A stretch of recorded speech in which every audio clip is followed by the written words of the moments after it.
tous. Alors l'objectif de cette vidéo est de pouvoir terminer l'enchaînement qui nous permet de calculer l'IR net à partir du RNG, le revenu net global. Justement, dans une vidéo précédente, on s'était déjà attardé sur la première étape qui est matérialisée ici par la flèche verte. On a obtenu l'IR brut en appliquant soit le barème d'imposition normal à travers les deux méthodes possibles ou des taux spécifiques dans certains cas particuliers. Maintenant, dans cette vidéo, nous allons essayer de revenir sur la deuxième étape qui permet justement de calculer l'IR net à partir de l'IR brut en lui appliquant ce qu'on appelle des déductions ou également appelées par le CGI les réductions sur IR. On distingue selon le CGI entre quatre possibilités de réduction ou de déduction sur IR. Il y a d'abord les charges familiales, l'impôt retenu à la source, retraite de source étrangère et l'impôt dû à l'étranger. Alors nous allons commencer par les charges familiales. C'est l'article 74 qui revient sur ces réductions ou déductions sur IR. Dans ces charges familiales, il faut prendre en considération le fait que l'impôt sur le revenu, et comme on l'a dit dans une vidéo précédente, c'est un impôt qui est personnalisé. Personnalisé dans la mesure où il va prendre en considération le caractère personnel du contribuable. Donc un contribuable qui est marié et qui a des enfants à charge ne va pas être imposé de la même manière et à la même hauteur qu'un contribuable qui est célibataire. Justement, ces charges familiales vont venir réduire l'IR de cette personne qui a des personnes prises en charge. Quelles sont ces personnes qui peuvent être prises en charge? On a d'abord la conjointe ou le conjoint quand c'est la femme qui travaille et le conjoint ne travaille pas. La conjointe, par contre, est prise en charge sans aucune condition par son conjoint, c'est-à-dire abstraction faite du revenu qu'elle peut toucher. On a également la limite de 5 enfants. Ces enfants sont pris en charge une seule fois. C'est ce que j'ai mis ici entre parenthèses. Qu'est-ce que cela veut dire? Cela veut dire que si le mari prend en charge ou l'époux prend en charge ses enfants à côté de son épouse, et si l'épouse, elle travaille, elle ne pourra pas du tout prendre en charge ses enfants parce qu'ils sont déjà pris en charge par son époux. Il y a aussi la limite en termes de valeur. Donc, on a la limite fixée par la loi, par l'article 74, à 360 dirhams par an par personne, dans la limite de 2160. Comme on a calculé les 2160, c'est justement la limite par personne fois le nombre maximal à prendre en charge, c'est 6, à savoir 5 enfants maximum plus l'épouse. Il y a aussi la limite concernant les enfants, la limite en termes de caractéristiques de l'enfant. Alors l'enfant, on peut avoir soit des enfants biologiques ou recueillis. Quand je parle de recueillis, ça peut être des enfants adoptés.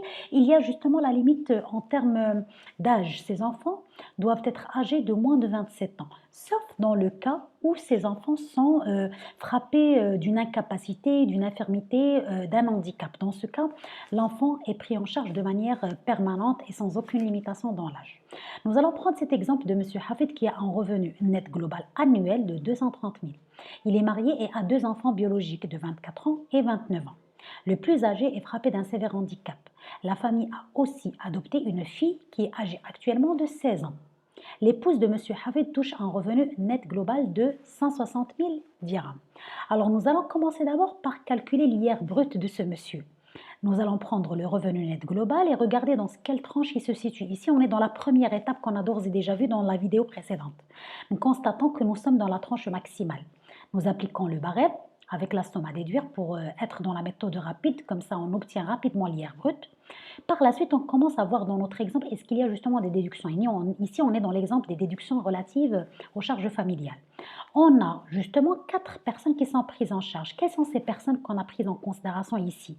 Il y a d'abord la conjointe. L'erreur à faire ici, ou plutôt l'erreur à ne pas faire, ou le piège dans lequel il ne faut pas tomber, c'est de dire que l'épouse, elle touche un revenu, elle ne sera pas prise en charge. Non, comme on l'a dit tout à l'heure, la conjointe, sans aucune condition, est prise en charge par son époux. Ça veut dire qu'il y a d'abord la conjointe, à laquelle va s'ajouter d'abord un enfant biologique qui est âgé de 24 ans, il respecte la limite d'âge de 27 ans, mais aussi l'enfant qui est âgé de 29 ans, qui dépasse la limite de l'âge, mais qui est frappé d'un handicap. Dans ce cas, il reste pris en charge. On a aussi ici, va s'ajouter l'enfant qui est adopté. Et on a ici dans les conditions, on peut avoir l'enfant recueilli, il est pris en charge quand son âge ne dépasse pas la limite de 27 ans. Donc au total, on a 4 personnes qui sont prises en charge avec, pour chaque personne, 360 dirhams par an, soit 1440 en termes de déduction totale. Nous obtenons alors l'IR net en faisant la différence entre notre IR brut moins les déductions relatives aux charges familiales. Maintenant, nous allons voir la deuxième possibilité de réduction ou de déduction sur IR régie par l'article 75 du CGI. Il s'agit de l'impôt retenu à la source. Alors l'impôt retenu à la source, c'est généralement le cas par exemple des salariés qui ont à côté d'autres revenus. Alors quand on est salarié, l'impôt est retenu à la source. Également dans le cas des revenus sur capitaux mobiliers. Mais ici, on va prendre l'exemple justement d'une personne qui bénéficie de revenus salariaux et assimilés. Ici, on va prendre l'exemple de la pension de retraite. Donc, on a M. Saïd est un ex-salarié d'une entreprise. Il touche une pension de retraite brute de 9 500 dirhams par mois. Il faut noter ici que c'est un mensuel par mois. Il est marié et père de 3 enfants, dont les âges sont détaillés entre parenthèses. Depuis sa retraite, il gère un commerce lui rapportant un revenu annuel de 250 000 dirhams. Alors, nous allons commencer par la première étape. Il s'agit de calculer l'IR retenu à la source sur le revenu net salarial ou assimilé. Donc ici, on a la pension de retraite brute mensuelle de 9 500 dirhams. Il faut justement calculer la limite mensuelle de l'abattement. Alors l'abattement, justement, il est de 60% jusqu'à 168 000 dirhams par an. Donc on divise par 12 pour obtenir la limite de l'abattement de 60% mensuel. Elle est de 14 000. Ici, nous constatons que la pension mensuelle brute ne dépasse pas la limite de 14 000. Ça veut dire que la totalité de la pension mensuelle va bénéficier de l'abattement de 60%. On ne va pas aller jusqu'à l'abattement de 40% pour le surplus. Donc on va obtenir 60% d'abattement sur la totalité de la pension, soit 5 700. Donc quelle est la pension qui sera imposable? La pension imposable, c'est les 3 800 qu'on obtient en faisant la différence entre la pension brute moins l'abattement de 5 700. C'est cette pension nette qui nous permettra, qui représentera la base de calcul de notre IR, sachant qu'il ne faut pas faire une confusion de dire et c'est les 3 800 qui seront touchés par M. Saïd. Au contraire, non, M. Saïd, il bénéficie de sa pension brute moins l'IR qui sera retenu à la source. Mais la base de calcul de cette IR, c'est les 3 800. Alors nous allons appliquer justement le barème de l'IR sur les 3 800 pour obtenir l'IR brut de 130 dirhams. Nous regardons est-ce qu'il y a des déductions ici. Donc nous constatons qu'il y a des déductions relatives aux charges familiales puisqu'il est marié, donc il a conjointe comme personne d'abord, première personne prise en charge. Il a 2 enfants biologiques qui sont âgés de moins de 27 ans, 21 ans et 25 ans. Et le troisième enfant qui est âgé de 28 ans ne sera pas pris en charge puisqu'il dépasse la limite de l'âge. Donc on a 3 personnes qui sont prises en charge. Donc on va multiplier par 360, on divise par 12 puisqu'on est dans une logique qui est mensuelle et non pas annuelle pour obtenir les 90 qui représentent les déductions sur IR brut pour obtenir notre IR net qui est de 130 moins les 90. Donc cet IR net de 40 dirhams, il faut faire attention, c'est un IR qui est mensuel. Donc par la suite, qu'est-ce qu'on va faire? On va essayer de calculer le revenu global. Alors, le revenu global, c'est la somme des revenus catégoriels. On a d'abord le revenu net salarial, c'est la pension de retraite. Donc, il faut faire attention ici de transformer le mensuel en annuel, d'accord? Puisqu'on a la pension de retraite, c'est une pension qui est mensuelle, il faut la transformer en pension annuelle. Ici, on va calculer le revenu net global, il faut faire attention, on est dans la base de calcul de l'IR. Donc, on va rester dans le net. Le revenu net salarial, c'est les 3 800 fois 12 et non pas les 9 500, puisque c'est la base de calcul de l'IR. Fois 12, on obtient les 45 600 plus le revenu net professionnel de 250 000 dirhams. On obtient un revenu net catégoriel de 295 600. C'est ce revenu global qui représentera la base de calcul de notre IR global. Nous allons refaire la même chose que ce qu'on a fait ici. Donc, on va réappliquer le barème, mais de manière annuelle et de manière globale. Nous constatons que notre revenu global, il est situé dans la tranche maximale. Donc, nous allons appliquer le pourcentage de 38% moins la déduction de 24 600 en termes de somme à déduire. Une fois on obtient notre IR brut, nous allons voir les déductions qu'on va appliquer sur l'IR brut pour obtenir notre IR net. Ici, l'erreur à ne pas faire, c'est de reprendre une deuxième fois les déductions sur charges familiales. Elles ont été déjà opérées à la source dans le revenu salarial ou assimilé. Donc ici, la seule chose ou la seule déduction qui reste, c'est la déduction relative à l'impôt retenu à la source de 40 dirhams mensuellement. Fois 12, ça nous donne 480 dirhams annuellement. Donc on va prendre notre IR brut, on enlève les 480 qui représentent l'impôt retenu à la source de manière annuelle, on obtient un IR net de 87 448.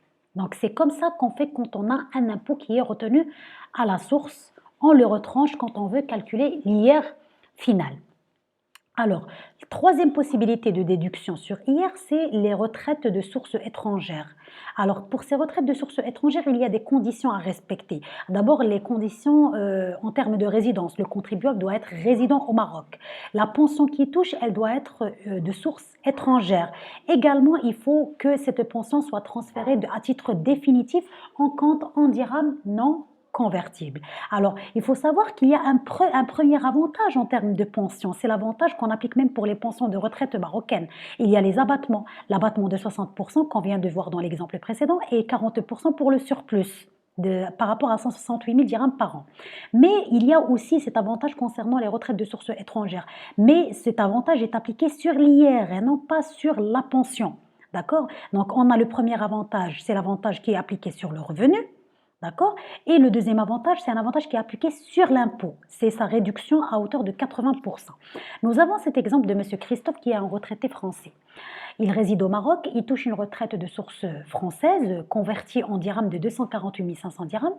M. Christophe a transféré définitivement sa retraite au Maroc dans un compte en dirhams non convertible.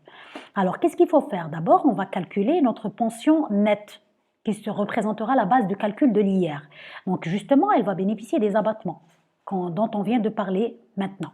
Donc on a d'abord l'abattement de 60% jusqu'à 168 000 dirhams. Et pour le surplus, c'est quoi le surplus? Comment j'ai calculé le surplus?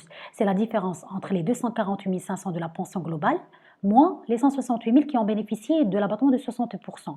Le surplus va bénéficier d'un abattement de 40%, soit 32 200. Donc, on a un abattement global de la somme des deux abattements.